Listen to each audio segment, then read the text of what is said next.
Alright, so working on the car today, and I've been removing trim pieces and seeing what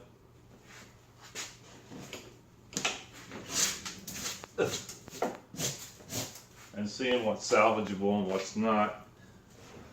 Some of these pieces I'm going to be able to salvage, but a few of them, like the center trim, which as I was removing it came apart into 3 different pieces, I'm gonna have to replace, and that sucks because it's like a $230 piece, brand new.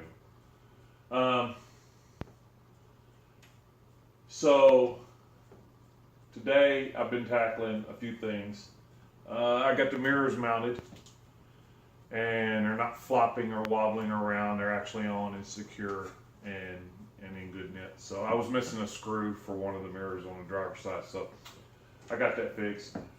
Also went through and cataloged all of the parts or the screw sets I was going to need. I'm mainly concerned with getting all the screws on because this is missing a lot of screws.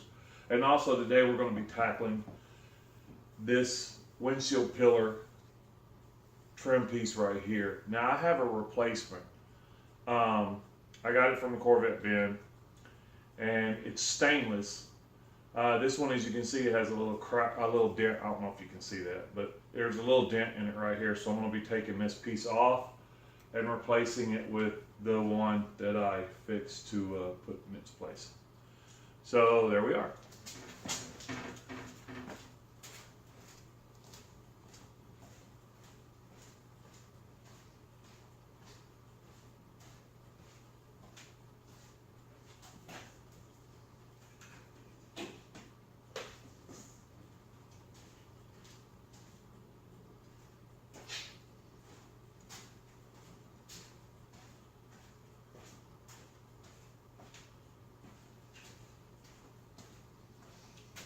So here's a replacement piece. As you can see, no dents. So that's always a good thing.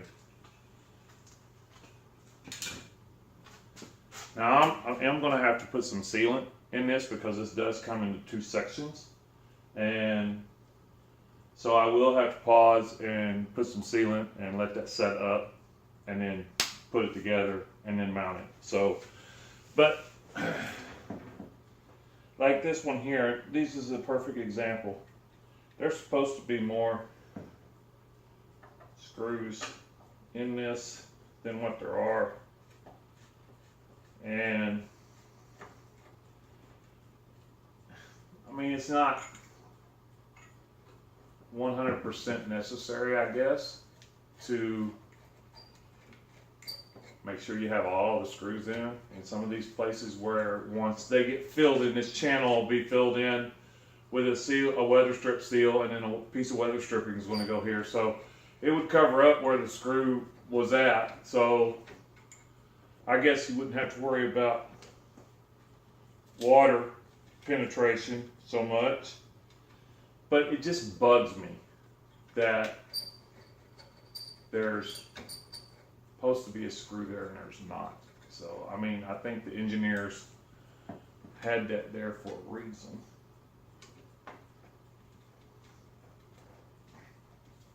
And screw sets, you can get screw sets from like Zip Corvette or Eckler's or something like that.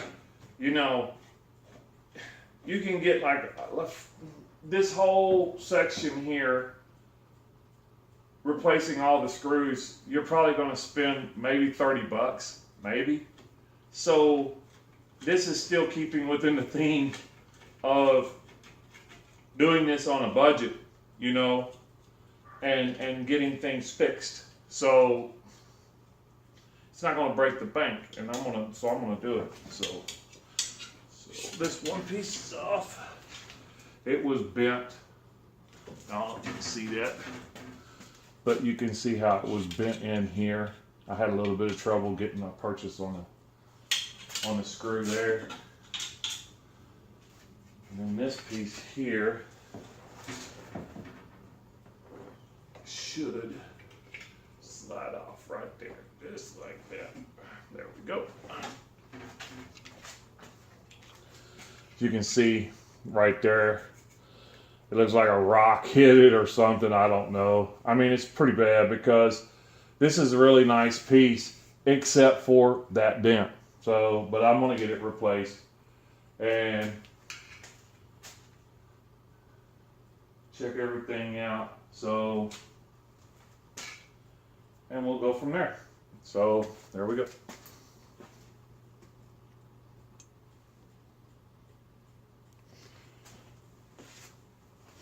So I went ahead and I cleaned up after I removed the old one, and then I applied some weather stripping adhesive on the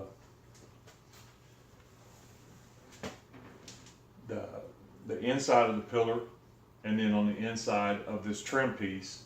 Let that set for a second, and then, well, for a couple of minutes, and then put it carefully back up into here where it's supposed to go. Now, on the same thing, now there's a gasket piece that fits on this one, and you can see it right here. And that'll do a lot toward, you know, weather sealing that section of the trim piece. You see this is trying to come off. So what I'm gonna do is just run me a very thin bead here.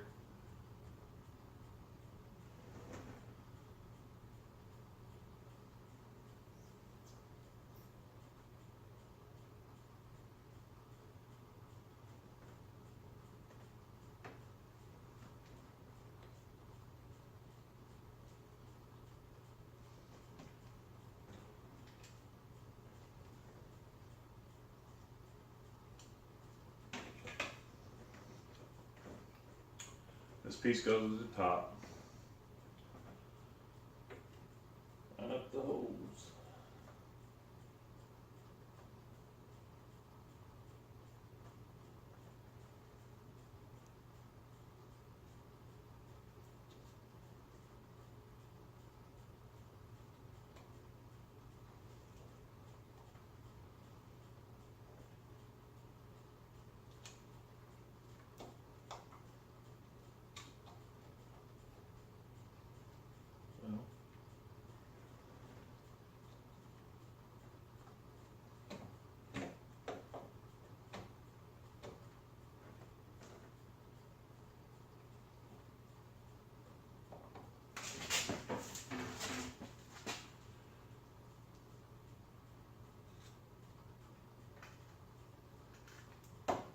There we go.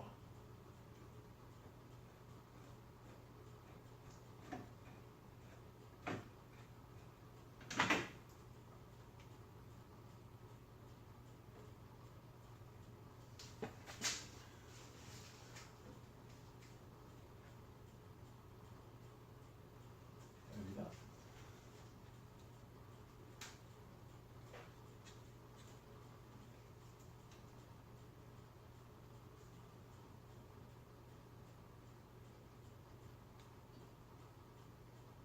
I need more light.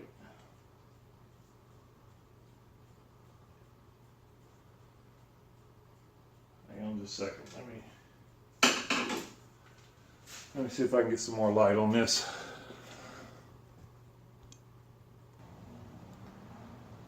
Well, I had to open the garage. Well, I had to open the garage door, and so I could get some more lights in here, so I could see what I was doing. The problem was,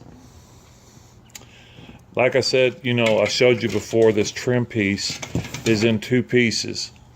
So this is the old one, and my problem was getting that bend. The holes lined up, I checked those, and I had test fitted the screws back in to make sure I was getting good contact, to having a good mating surface for the screws to have some purchase.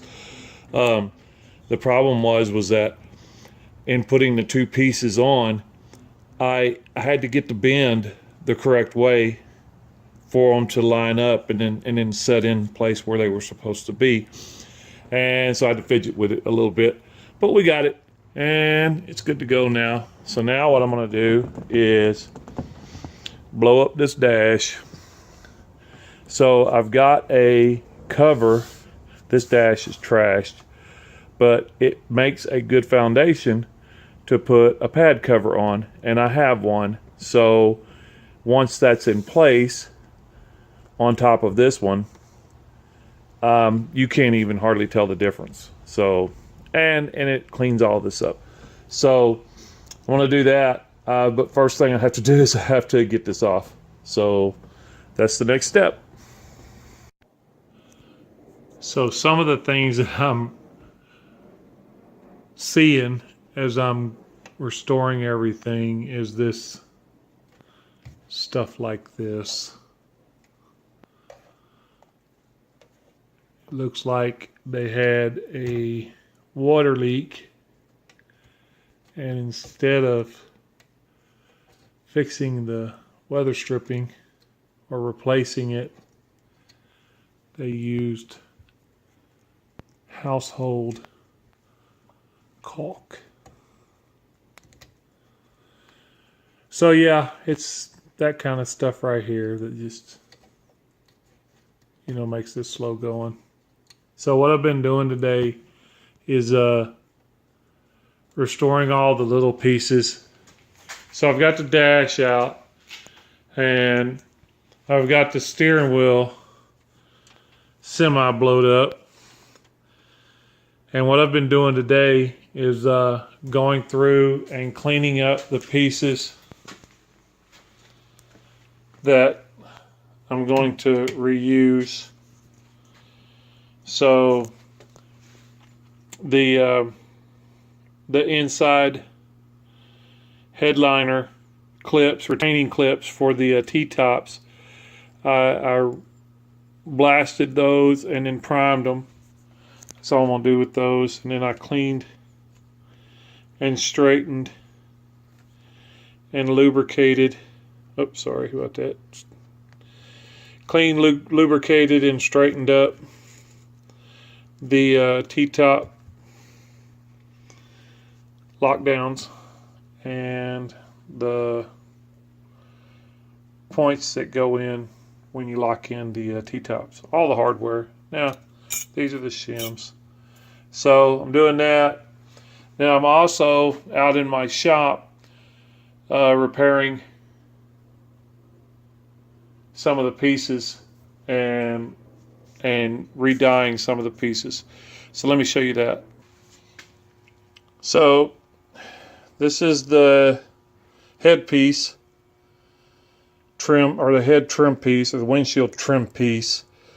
So it had a crack here, some cracking here and here, and then also here.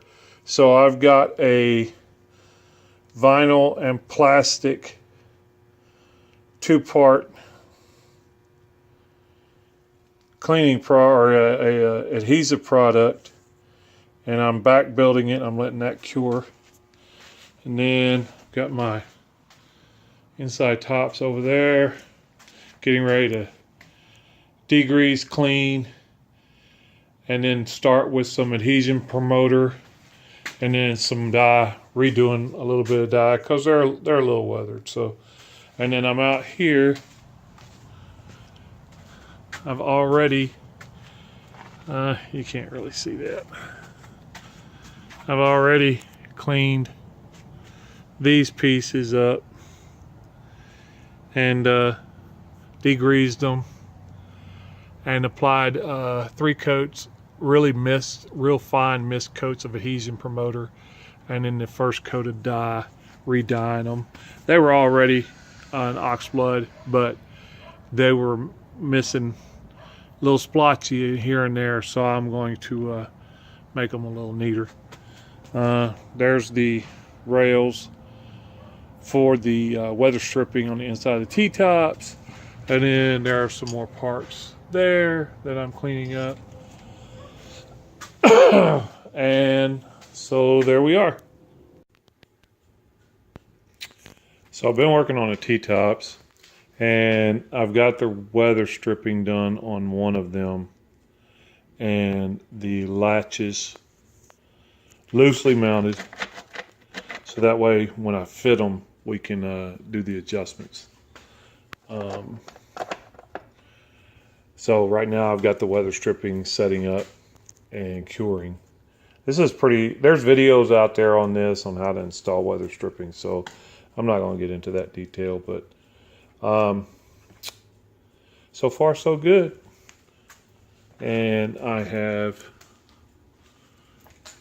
touched up the dye on the headliners that go on the T-tops. So they're setting up. I'm also adhering the dash pad cover to the dash pad that was all cracked and everything. So I've got it, you know, clamped down to apply light pressure on it, and I just set this right here in the center just to hold everything down. So I'm gonna let that set for 24 hours. And I bonded that crack that was across the top windshield trim molding, and also, you know, it was cracked here, and then there was a little bit of cracking there and here, and I'm letting, I did a light sanding of that so it bonded really well, and then I'm doing some touch up right here on the end. I'm gonna let that set for 24 hours and then shape it also, and then once I've gotten that done, I can go ahead and clean it and apply adhesion primer and then dye it. So there we are. There'll be more.